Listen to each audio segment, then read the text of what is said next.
Paixão de nosso Senhor Jesus Cristo, segundo Marcos. Logo pela manhã, os sumos sacerdotes, com os anciãos, os mestres da lei e todo o sinédrio, reuniram-se e tomaram uma decisão. Levaram Jesus amarrado e o entregaram a Pilatos. E Pilatos o interrogou: Tu és o rei dos judeus? Jesus respondeu: Tu o dizes. E os sumos sacerdotes faziam muitas acusações contra Jesus. Pilatos o interrogou novamente: Nada tens a responder? Vede quanta coisa te acusam. Mas Jesus não respondeu mais nada, de modo que Pilatos ficou admirado. Por ocasião da Páscoa, Pilatos soltava o prisioneiro que eles pedissem. Havia então um preso chamado Barrabás entre os bandidos, que numa revolta tinha cometido um assassinato. A multidão subiu a Pilatos e começou a pedir que ele fizesse como era costume. Pilatos perguntou: Vós quereis que eu solte o rei dos judeus? Ele bem sabia que os sumos sacerdotes haviam entregado Jesus por inveja. Porém, os sumos sacerdotes instigaram a multidão para que Pilatos lhe soltasse Barrabás. Pilatos perguntou de novo: Que quereis então que eu faça com o rei dos judeus? Mas eles tornaram a gritar: Crucifica-o! Pilatos perguntou: Mas que mal ele fez? Eles, porém, gritaram com mais força: Crucifica-o! Pilatos, querendo satisfazer a multidão, soltou Barrabás, mandou flagelar Jesus e o entregou para ser crucificado. Então os soldados o levaram para dentro do palácio, isto é, o pretório, e convocaram toda a tropa. Vestiram Jesus com um manto vermelho, teceram uma coroa de espinhos e a puseram em sua cabeça, e começaram a saudá-lo: Salve, Rei dos Judeus!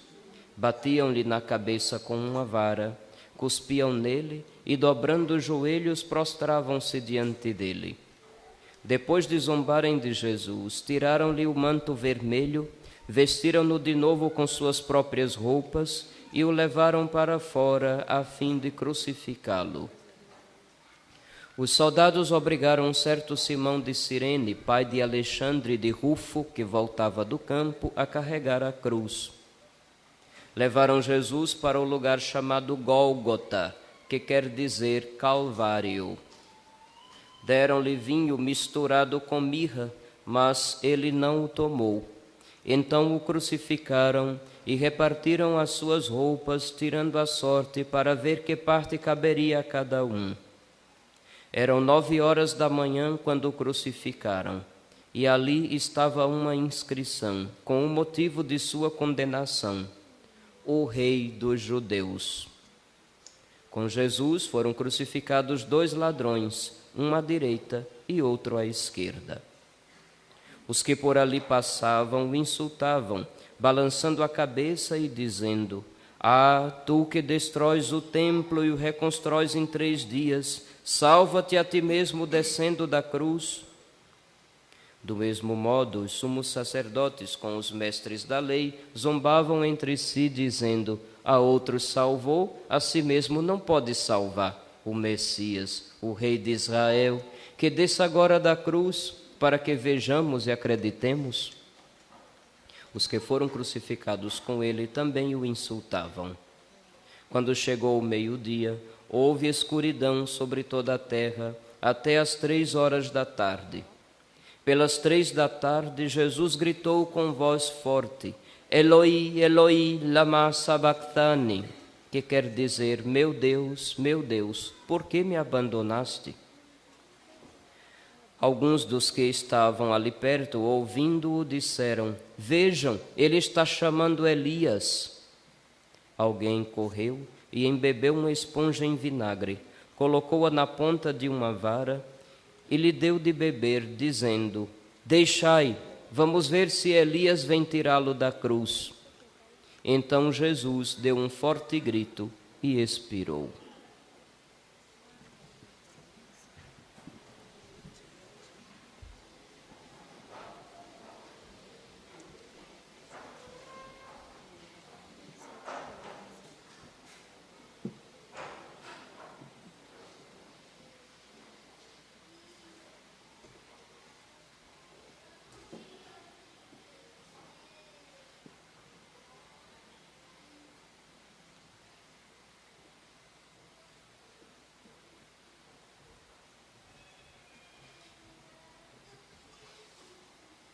Nesse momento, a cortina do santuário rasgou-se de alto a baixo em duas partes.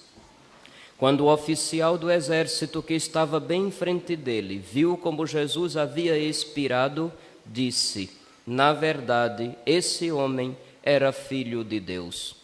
Palavra da salvação. Glória a vós, Senhor.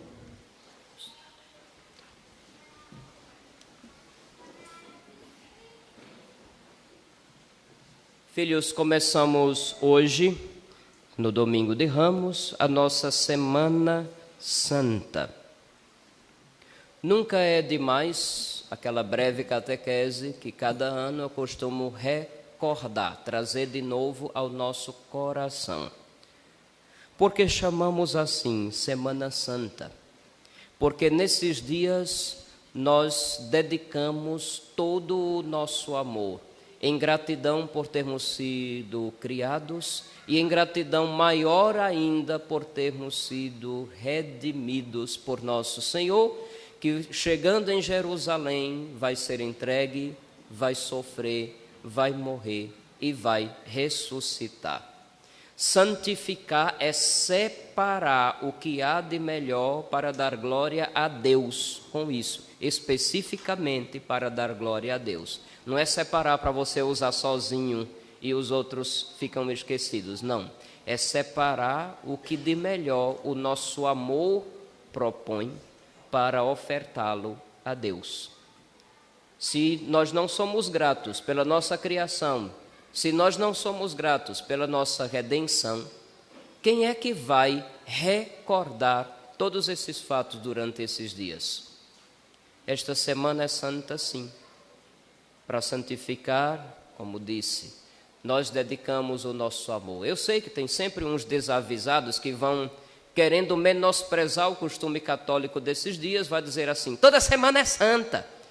Depende do Deus que você adora, não é? Se o Deus que você adora é a cachaça, todo dia de ir ao bar será dia santo. Se o Deus que você adora é o seu dinheiro, então todo dia de fazer dinheiro será santo. Não é assim? Ou será que eu estou exagerando quando falo essas coisas?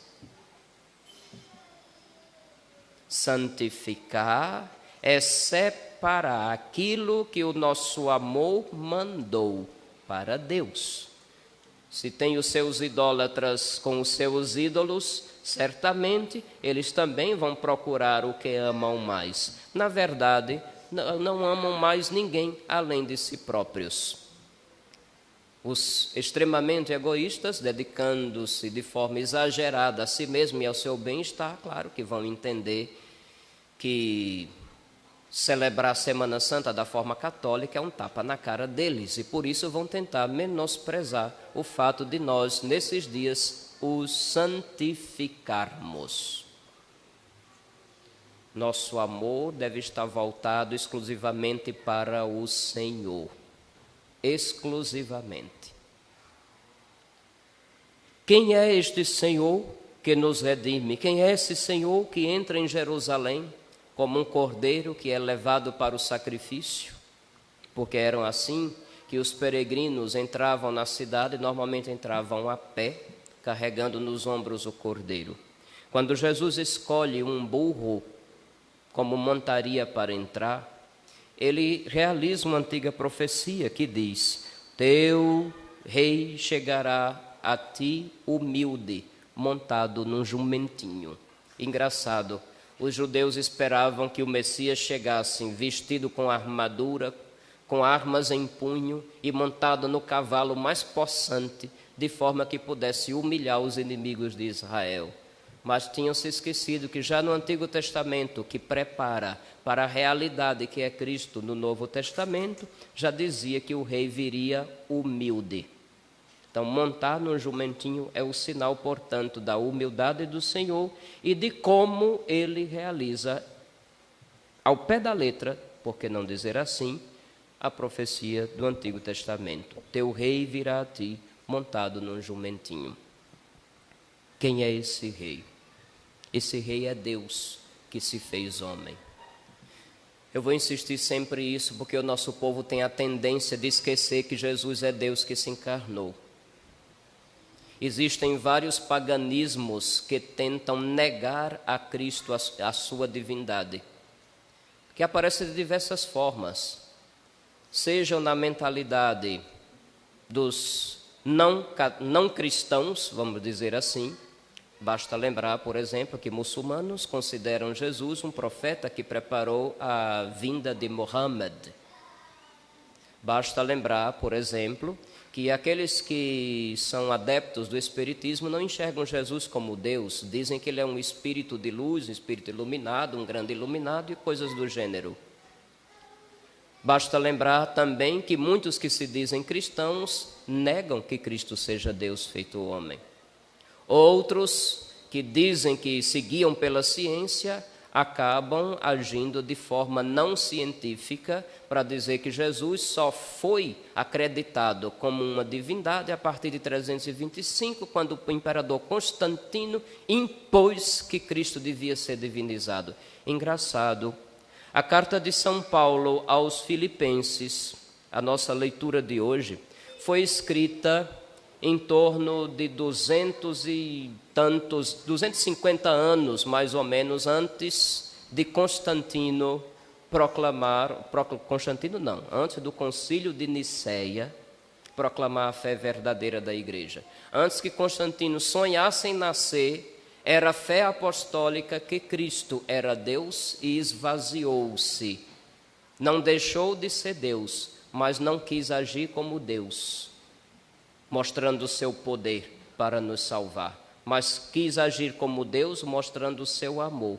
E o amor implica a renúncia de si próprio.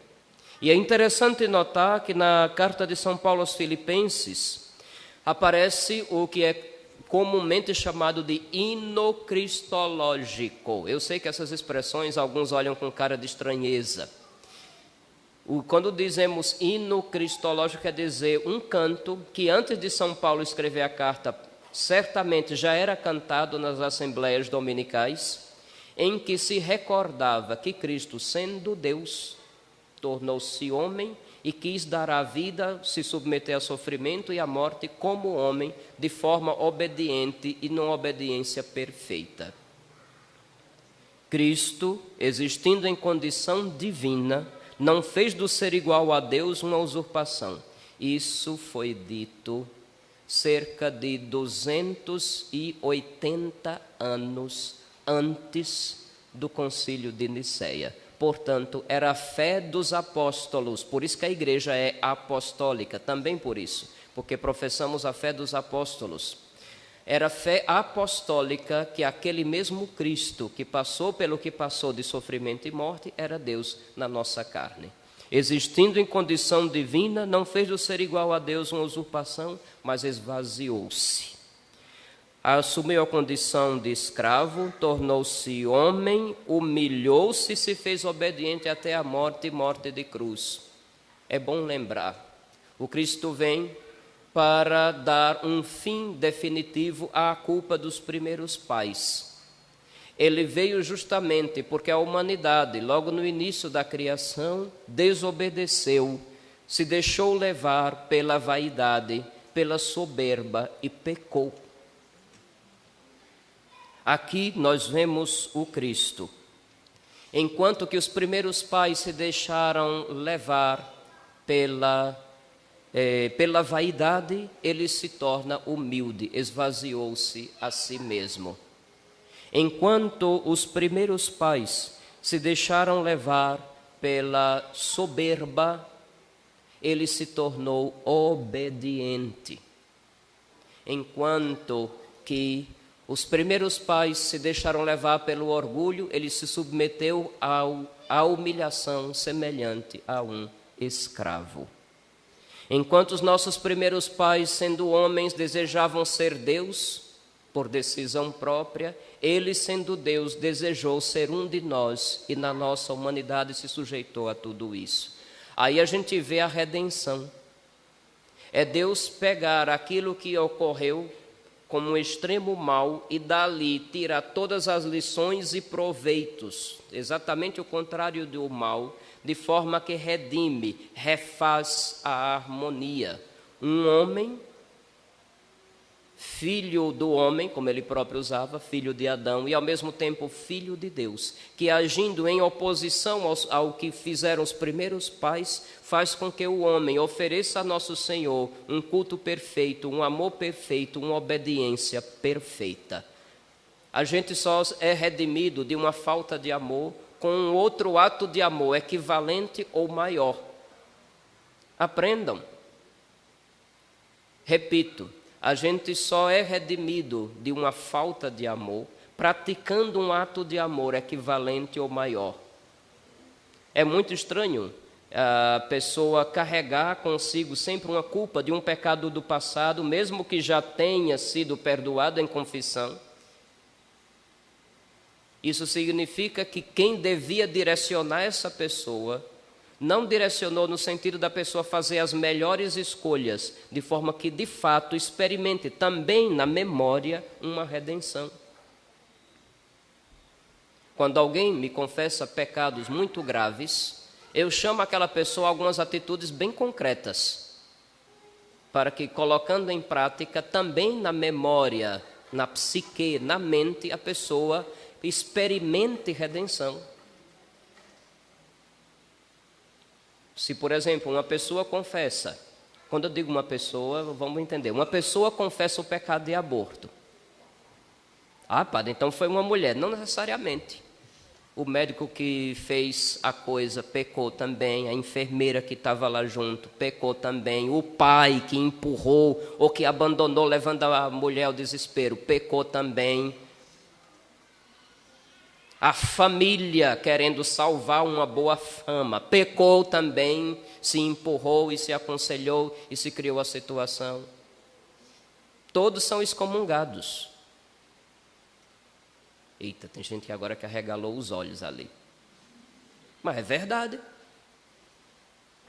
Quem pratica ou participa, direto ou indiretamente, incentiva e apoia, incorre na pena de excomunhão no aborto, se vocês não sabem. Porque é o assassinato de uma criança inocente no ventre da mãe. Ou eu preciso falar de outra forma para ser mais claro?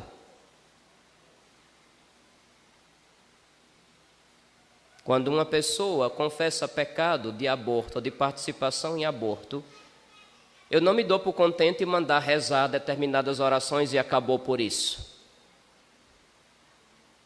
Eu prefiro também encaminhar ou aconselhar a pessoa a buscar uma forma de dedicação a gestantes, a mães e a crianças, principalmente crianças ainda de colo, para ali dar o amor que foi negado quando escolheram matar uma criança inocente. Se a pessoa não se aplica a dar às mães e às crianças um amor novo agora, ela sempre vai carregar consigo a culpa daquela falta de amor do passado. Onde é que aprendeu isso, padre? Eu aprendi isso com Jesus. Eu aprendi isso com Jesus. E quando a gente medita com calma essas palavras da carta de São Paulo aos Filipenses, mais ainda que a coisa fica clara.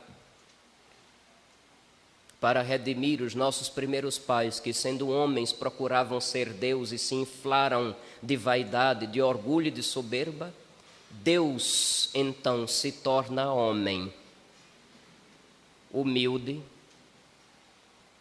obediente, sem reclamar.